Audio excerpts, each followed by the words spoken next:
crois travailler pour gagner ta vie, mais en réalité, tu échanges ta vie pour survivre. Chaque heure que tu vends, chaque journée que tu cèdes contre un salaire, tu penses avancer, alors que peut-être tu t'enfermes dans une mécanique invisible.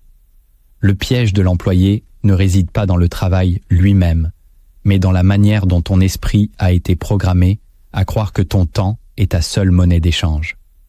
Aujourd'hui, nous allons explorer cette illusion, comprendre pourquoi vendre ton temps est la stratégie la plus confortable et pourtant la plus coûteuse, et dévoiler ce que Machiavel aurait réellement pensé de cette dépendance moderne. Si une phrase devait résumer ce combat intérieur, ce serait celle-ci: mon temps vaut plus que ce qu'on me paie pour l'abandonner. Écris cette phrase en commentaire si tu refuses de continuer à te brader. Abonne-toi, aime cette vidéo et reste jusqu'à la fin, car une vérité silencieuse t'attend, une vérité que peu osent t'affronter, mais qui peut redéfinir entièrement la manière dont tu vis. Depuis la Renaissance, le travail a été présenté comme une vertu morale, une preuve de discipline et d'utilité sociale, mais peu ont interrogé la structure invisible qui transforme cette vertu en chaîne. Lorsque Machiavel écrivait dans Le Prince, il ne parlait pas d'emploi salarié. Pourtant, il dévoilait déjà la dynamique fondamentale du pouvoir. Celui qui dépend perd sa liberté. À la même époque, les cités italiennes comprenaient que la vraie puissance ne venait pas de l'effort fourni, mais de la position occupée dans le jeu politique. Plus tard, avec la révolution industrielle, le salariat s'est imposé comme norme, et l'idée de sécurité a remplacé l'idée de souveraineté. Psychologiquement, vendre son temps apaise l'angoisse de l'incertitude, mais nourrit une dépendance silencieuse. Cette connaissance a été diluée parce qu'elle dérange les systèmes établis. Un individu autonome est imprévisible, donc difficile à contrôler. Aujourd'hui, dans une époque obsédée par la stabilité et la validation sociale, nous confondons revenus et valeurs personnelles, oubliant que le temps est la seule richesse irréversible. C'est dans cette confusion que naît le piège moderne. Maintenant que tu comprends que le piège ne réside pas seulement dans le travail, mais dans la structure mentale qui l'encadre, il est temps d'aller plus loin. Nous allons disséquer, couche après couche, les mécanismes invisibles qui te maintiennent dans l'échange le plus coûteux de ton existence. Ce que tu vas entendre ne sera pas confortable, mais nécessaire.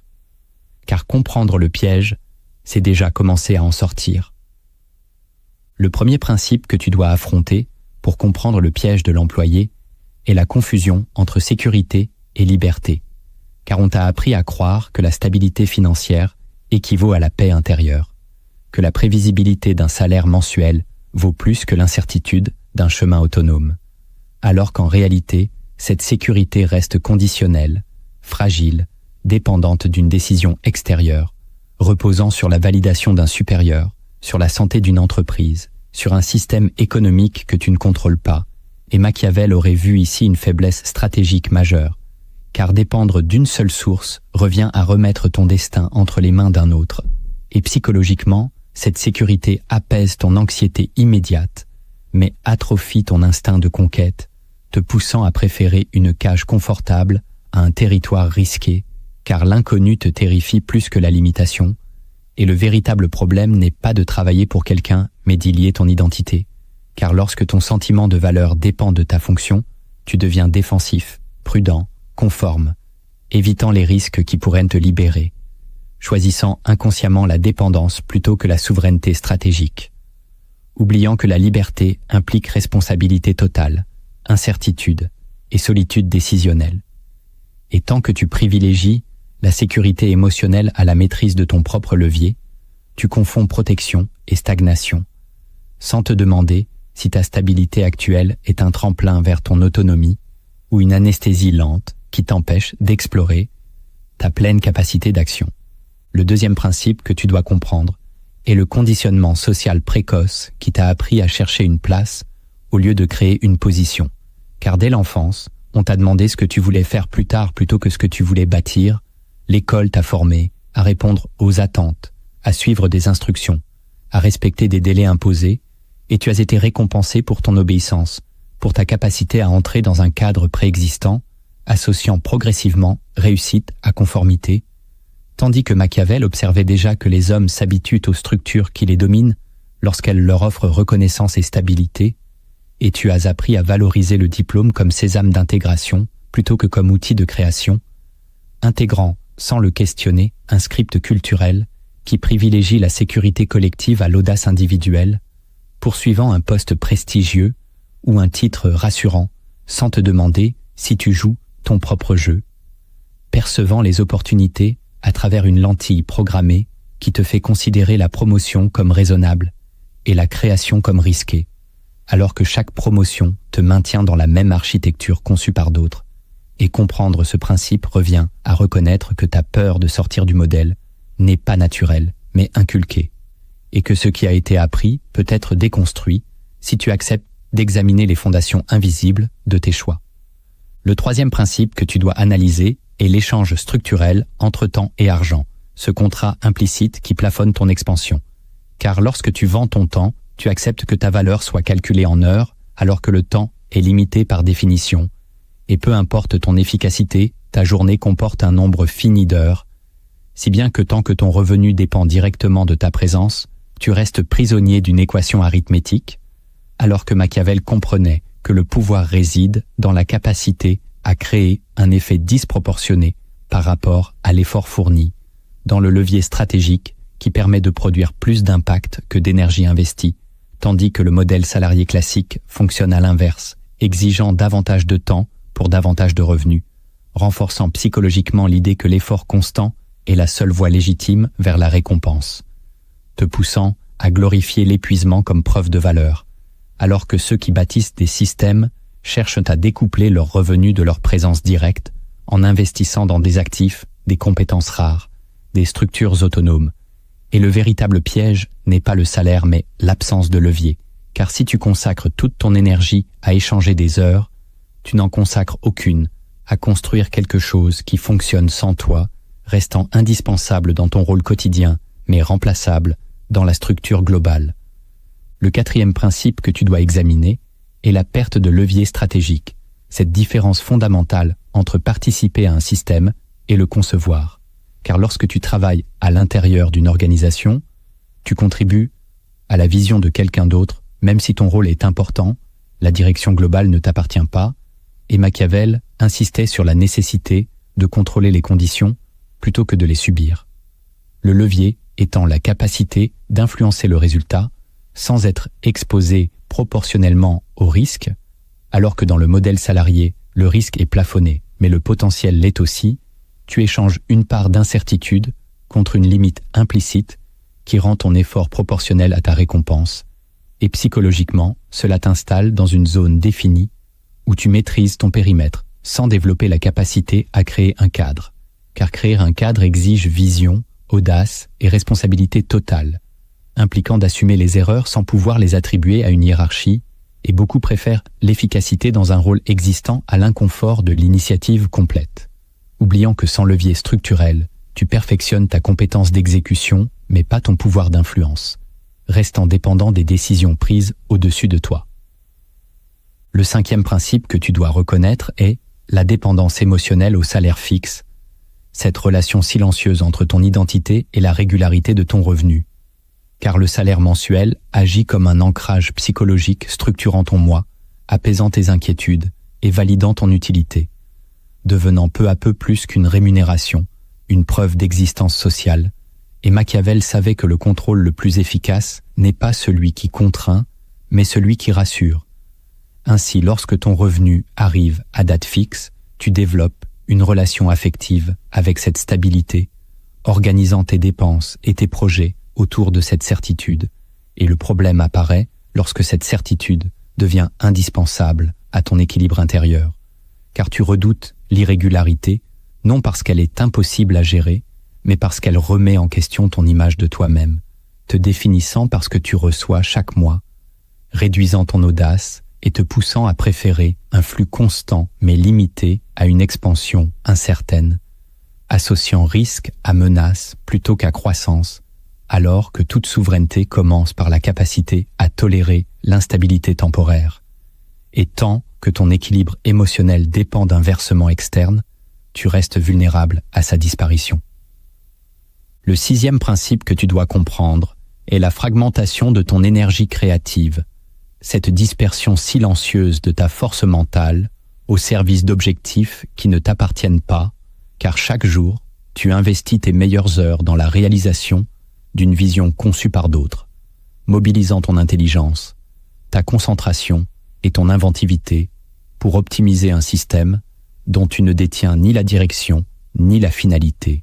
Et progressivement, ton esprit s'habitue à créer dans un cadre limité, à résoudre des problèmes définis par une hiérarchie, à orienter ton potentiel vers des indicateurs qui ne mesurent pas ta propre expansion, mais la performance globale d'une structure extérieure, si bien que ta créativité devient fonctionnelle plutôt que souveraine, efficace mais non stratégique, productive mais non transformatrice.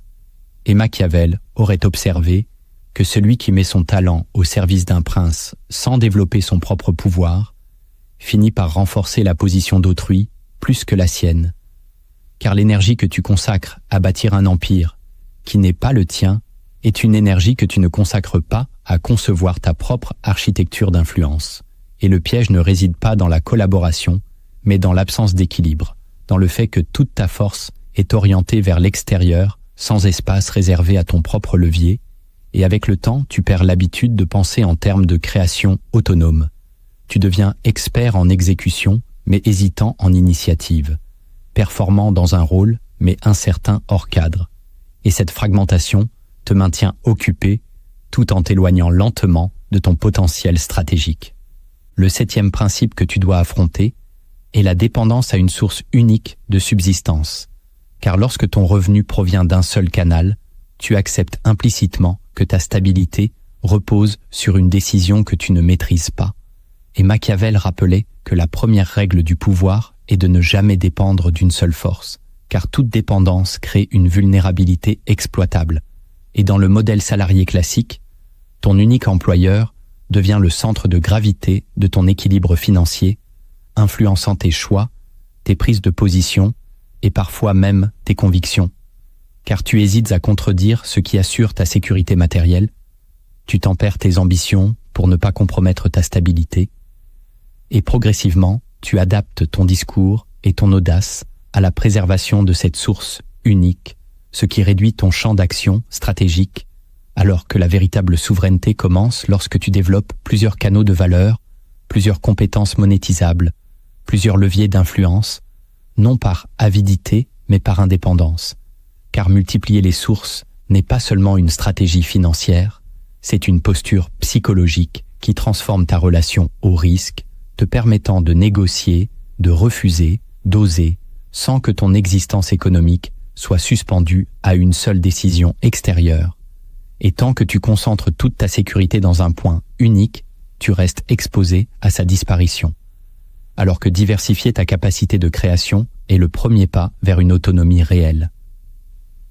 Tu as déjà vu les mécanismes visibles, les structures économiques, les dépendances stratégiques, mais maintenant, nous allons descendre plus profondément, là où le piège devient intérieur, presque intime. Car le véritable enfermement ne se situe pas dans le contrat que tu signes, il se loge dans les croyances que tu protèges. Ce que nous allons explorer maintenant ne concerne plus seulement ton revenu, mais ton identité, ton ego, et la manière dont tu te racontes ta propre valeur. La première vérité dérangeante que tu dois affronter est l'illusion du mérite, cette croyance profondément ancrée selon laquelle travailler dur suffit à garantir l'ascension, comme si l'effort, à lui seul, possédait une justice naturelle. On t'a enseigné que la persévérance est toujours récompensée, que la loyauté finit par être reconnue, que la compétence attire mécaniquement la promotion. Pourtant, Machiavel rappelait que le pouvoir ne récompense pas le mérite, il récompense l'utilité stratégique. Dans une structure hiérarchique, ton travail peut être excellent sans pour autant te rapprocher du centre décisionnel. L'effort constant te rend fiable, mais pas nécessairement influent. Psychologiquement, l'illusion du mérite apaise ton besoin de cohérence morale.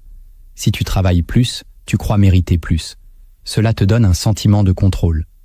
Mais cette logique ignore les dynamiques invisibles d'alliance, de perception, de timing et de positionnement.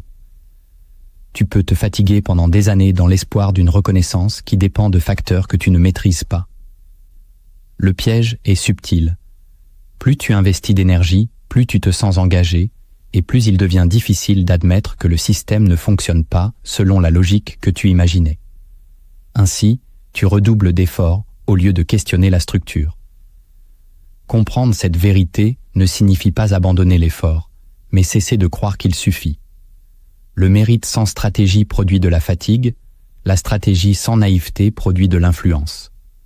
La question que tu dois te poser n'est donc pas combien tu travailles, mais où ce travail te positionne réellement dans l'architecture du pouvoir. La deuxième vérité dérangeante que tu dois contempler est le paradoxe de la reconnaissance sociale, cette satisfaction profonde que tu ressens lorsque ton statut est validé par le regard des autres. Être un employé respecté, apprécié, compétent, peut devenir une prison dorée. Tu reçois des compliments, des évaluations positives, peut-être même des récompenses internes. Tu te sens important, intégré, estimé.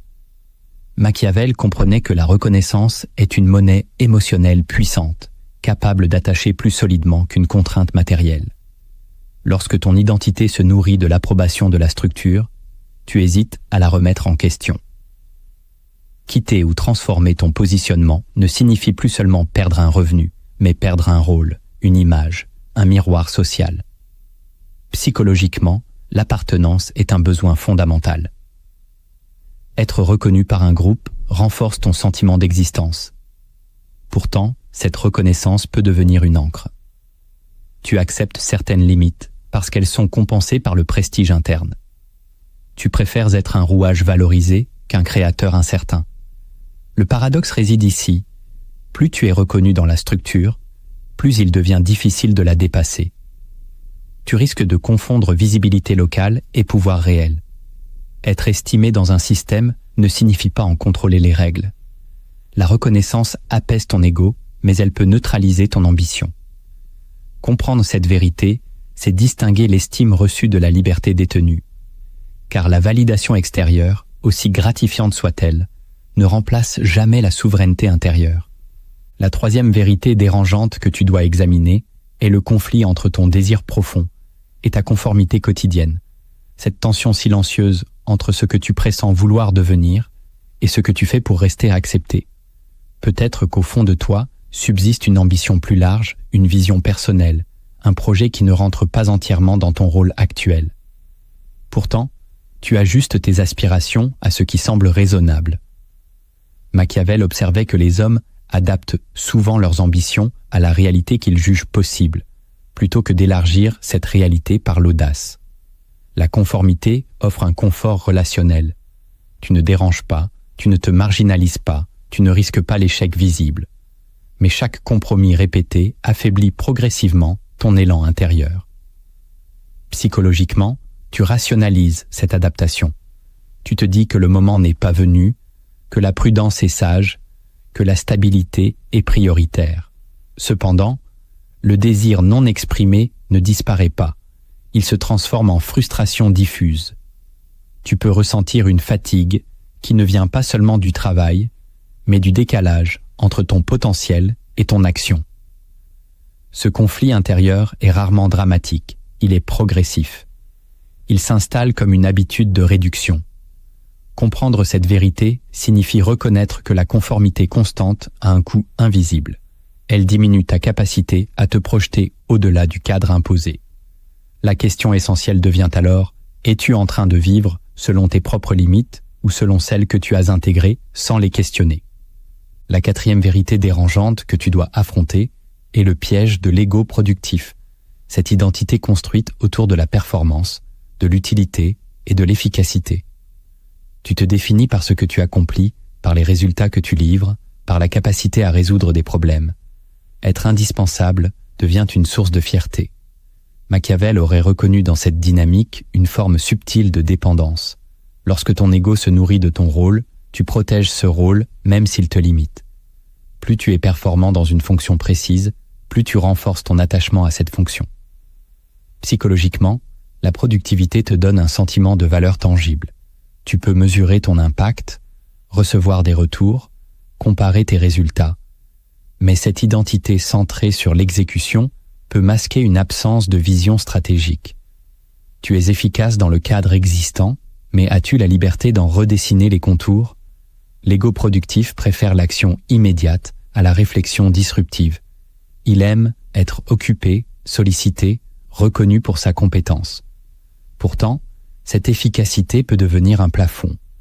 On te confie davantage de responsabilités opérationnelles, mais pas nécessairement davantage de pouvoir décisionnel.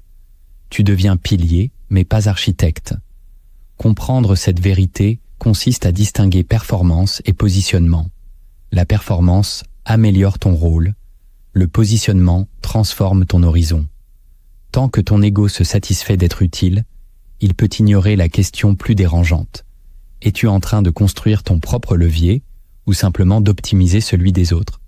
La cinquième vérité dérangeante que tu dois intégrer est l'illusion de la progression linéaire. Cette croyance rassurante selon laquelle avancer graduellement dans la hiérarchie équivaut à se rapprocher du pouvoir réel. On te promet une évolution par étapes, des augmentations progressives, des responsabilités accrues. Cette trajectoire semble logique, structurée, méritée. Pourtant, Machiavel comprenait que le pouvoir ne suit pas toujours une ligne droite. Il se déplace par rupture, par repositionnement, audacieux, par changement de cadre. La progression linéaire peut t'occuper pendant des années sans modifier fondamentalement ta position stratégique. Tu montes d'un échelon, mais tu restes dans la même architecture. Psychologiquement, cette progression nourrit ton besoin de continuité. Elle donne le sentiment d'avancer, d'accumuler, de consolider. Mais elle peut aussi masquer une stagnation plus profonde. Tu t'améliores dans un rôle prédéfini, sans remettre en cause la structure globale. L'illusion réside dans la confusion entre mouvement et transformation. Tu bouges, mais changes-tu réellement de niveau d'autonomie? Tant que ton évolution dépend d'une validation externe, elle reste conditionnelle. Comprendre cette vérité implique de distinguer croissance interne et repositionnement stratégique. La croissance améliore ta valeur dans le système, le repositionnement redéfinit ta relation au système.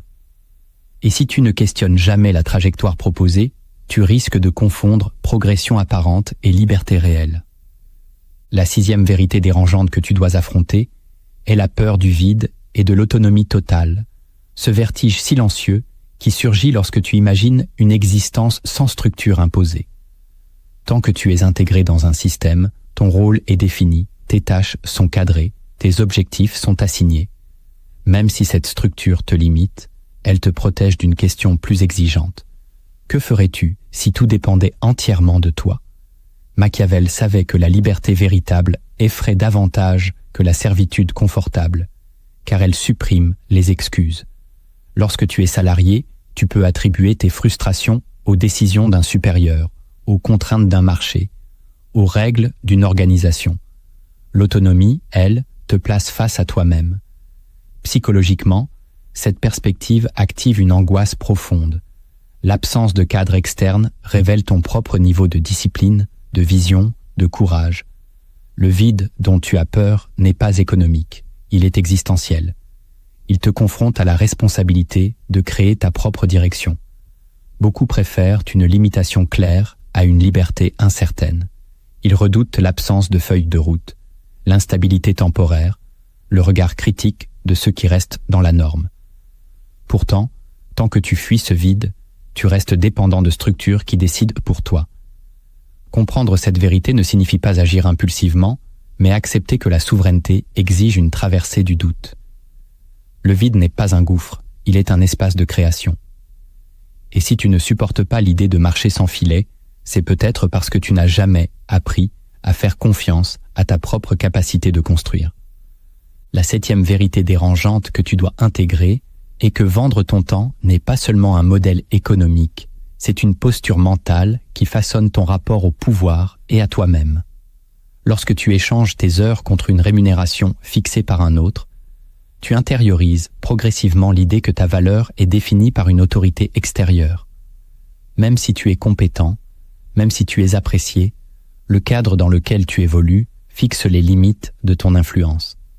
Machiavel rappelait que celui qui dépend pour subsister limite naturellement son audace. Ce n'est pas une question de moralité, mais de mécanique. Si ta stabilité repose sur une validation externe, tu ajustes ton comportement pour la préserver. Tu évites les prises de position risquées, tu modères tes ambitions, tu pèses tes paroles. Peu à peu, cette prudence devient un trait de caractère. Psychologiquement, tu t'habitues à demander la permission plutôt qu'à définir les règles. La posture mentale de l'employé ne disparaît pas lorsque tu changes d'environnement. Elle peut te suivre même dans des projets personnels si tu n'en prends pas conscience. Comprendre cette vérité revient à reconnaître que la souveraineté commence dans l'esprit avant de se manifester dans les revenus. Tant que tu te perçois comme exécutant dans l'architecture d'autrui, tu limites inconsciemment ta capacité à penser en stratège. La question ultime n'est donc pas seulement de savoir comment tu gagnes ta vie, mais comment tu te positionnes face au pouvoir. Comprendre sans agir ne change rien. Tu peux analyser les mécanismes, voir les illusions, reconnaître les dépendances et pourtant rester exactement au même endroit. La connaissance devient transformation seulement lorsqu'elle modifie tes décisions quotidiennes. Maintenant, nous allons passer du diagnostic à la stratégie. Non pas pour fuir brutalement le système, mais pour commencer à reprendre le contrôle, étape après étape, avec lucidité et discipline. Le premier levier concret que tu dois activer est le repositionnement mental. Car tant que tu penses comme un exécutant, tu chercheras inconsciemment des instructions au lieu de définir une direction. Et ce changement ne consiste pas à quitter immédiatement ton emploi, mais à modifier la manière dont tu interprètes chaque situation, en te demandant non pas comment accomplir une tâche, mais comment comprendre la logique globale qui l'entoure. Quelles décisions influencent réellement le résultat? Quels acteurs détiennent le pouvoir d'arbitrage? Et comment la valeur circule dans la structure? Car Machiavel rappelait que celui qui comprend la mécanique d'un système peut progressivement en modifier la dynamique, et pour cela tu dois observer ton environnement avec l'œil d'un architecte, analyser les flux financiers, les alliances informelles, les dépendances critiques, identifier les compétences rares qui créent de la négociation plutôt que de l'exécution, et développer l'habitude quotidienne de penser en termes de levier, c'est-à-dire rechercher les actions qui produisent un effet disproportionné, même modeste, et ce repositionnement mental s'entraîne par l'écriture stratégique, en notant chaque semaine ce que tu as appris sur la structure dans laquelle tu évolues, ce que tu pourrais améliorer si tu en avais le contrôle, et quelles compétences te rapprocheraient d'une autonomie réelle, car en modifiant ton angle de perception, tu transformes progressivement ton identité, passant de rouage à analyste, d'analyste à stratège, et ce glissement intérieur prépare le terrain pour des décisions plus audacieuses sans rupture impulsive. Le deuxième levier que tu dois mettre en place est la stratégie du double levier, qui consiste à développer une source parallèle de valeur sans rompre brutalement avec ta stabilité actuelle, car l'erreur la plus fréquente est de croire que l'autonomie exige un saut immédiat dans l'inconnu, alors qu'en réalité, la transition stratégique repose sur une accumulation progressive, et cette accumulation commence par identifier une compétence transférable, un savoir spécifique, une expertise que tu peux monétiser en dehors de ton cadre principal, même à petite échelle, puis consacrer un temps défini chaque semaine à structurer cette activité, tester le marché, comprendre la demande, ajuster ton offre et apprendre à générer un revenu indépendant, même modeste, car ce revenu secondaire n'est pas d'abord financier mais psychologique. Il t'entraîne à te percevoir comme créateur de valeur autonome, réduit la peur de la dépendance unique et élargit ton champ de décision. Et Machiavel aurait conseillé de consolider une nouvelle position avant d'abandonner l'ancienne, car le pouvoir se construit par préparation et non par impulsion. Ainsi, le double levier te permet d'exister dans deux sphères simultanément, l'une assurant la stabilité, l'autre préparant l'expansion, et au fil du temps, l'équilibre peut s'inverser naturellement, sans panique ni précipitation, car tu auras déjà construit les fondations d'une alternative viable.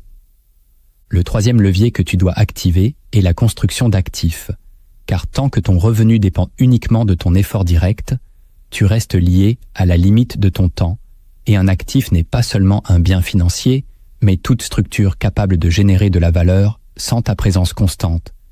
Qu'il s'agisse d'un contenu monétisé, d'un produit numérique, d'un réseau stratégique, d'un investissement réfléchi ou d'une compétence rare recherchée, et la clé consiste à consacrer une partie de ton énergie à bâtir quelque chose qui continue d'exister même lorsque tu ne travailles pas. Car Machiavel comprenait que le pouvoir durable repose sur des ressources indépendantes des circonstances immédiates. Et pour construire un actif, tu dois adopter une vision longue, accepter un rendement différé, investir dans la qualité plutôt que dans la gratification instantanée, et surtout développer une discipline régulière, même si les résultats initiaux sont faibles, car l'actif grandit par accumulation. Et plus tu en possèdes, plus ta dépendance à un seul canal diminue, ce qui renforce ta capacité de négociation et ton audace stratégique, et progressivement tu passes d'un modèle où chaque heure doit être vendue à un modèle où certaines heures créent des structures qui travaillent pour toi. Le quatrième levier que tu dois intégrer est la discipline du temps souverain, car sans un espace protégé, ton énergie sera toujours absorbée par les urgences d'autrui, et le temps souverain consiste à réserver chaque jour ou chaque semaine un créneau non négociable dédié exclusivement à ton propre développement stratégique, qu'il s'agisse d'apprendre une compétence, de structurer ton projet parallèle, d'analyser tes finances ou de concevoir une nouvelle offre, et cette discipline exige de résister à la tentation de sacrifier ce temps pour des tâches immédiates. Car Machiavel aurait considéré que protéger son territoire est la première étape du pouvoir, et ton territoire initial est ton agenda. Car si tu ne décides pas de l'allocation de ton temps, d'autres le feront, et le temps souverain n'a pas besoin d'être immense, il doit être constant, car la constance transforme une intention vague en trajectoire concrète, et en protégeant ce créneau, tu envoies un signal à ton propre esprit que ton projet mérite priorité, renforçant progressivement ta confiance et ton engagement, jusqu'à ce que ce temps réservé devienne le noyau d'une nouvelle réalité. Le cinquième levier que tu dois pratiquer est la diversification stratégique, qui consiste à multiplier progressivement les canaux de création de valeur afin de réduire la vulnérabilité liée à une seule source, et cette diversification ne signifie pas dispersion chaotique, mais expansion réfléchie, en identifiant des activités complémentaires, des collaborations, des investissements ou des compétences qui élargissent ton champ d'action. Car Machiavel insistait sur l'importance de ne pas dépendre d'une seule force. Et chaque nouveau canal, même modeste, renforce ta stabilité globale. Car si l'un faiblit, les autres compensent. Et cette diversification transforme ton rapport au risque, car tu n'es plus suspendu à une unique décision extérieure. Et pour encourager ton engagement, t'écris en commentaire cette phrase précise: « Je choisis de créer plusieurs sources de valeur pour ma liberté, car l'acte d'écrire consolide l'intention, et en développant progressivement plusieurs leviers, tu transformes la peur de la perte en capacité d'adaptation stratégique, rendant ton parcours plus résilient et plus autonome. » Le sixième levier que tu dois adopter est le rituel du détachement émotionnel au salaire fixe. Car tant que ton équilibre intérieur dépend d'un versement régulier, tu restes psychologiquement vulnérable, et ce rituel consiste à renforcer ta stabilité en réduisant progressivement tes dépenses superflues, en constituant une réserve de sécurité, en apprenant à vivre en dessous de tes moyens et en t'entraînant à accepter l'irrégularité sans panique. Car Machiavel aurait compris que celui qui peut supporter une période d'instabilité possède un avantage stratégique sur celui qui dépend du confort constant. Et en pratiquant ce détachement, tu transformes la sécurité en choix plutôt qu'en nécessité. Et cette autonomie émotionnelle te permet de négocier, de refuser, d'oser explorer de nouvelles opportunités sans être paralysé par la peur immédiate. Car la liberté financière commence par la maîtrise de ton rapport à l'argent et non par son accumulation seule. Le septième levier que tu dois mettre en œuvre est l'audit de positionnement, une évaluation honnête et régulière de ta dépendance actuelle et de ta trajectoire future. Car sans lucidité, tu risques de reproduire les mêmes schémas dans un contexte différent. Et cet audit consiste à analyser tes sources de revenus, ton niveau de levier, tes compétences différenciantes, ton réseau stratégique et ta capacité à créer de la valeur indépendante, puis à identifier les points de vulnérabilité et les axes d'amélioration, car Machiavel considérait que la connaissance précise de sa position est la base de toute stratégie, et en réalisant cet audit chaque trimestre, tu ajustes ton cap, renforces tes actifs, corriges tes dépendances et consolides ton autonomie, transformant progressivement ta vie professionnelle en terrain de construction plutôt qu'en simple espace d'exécution. Tu as vu le piège, tu as exploré ces mécanismes visibles et invisibles.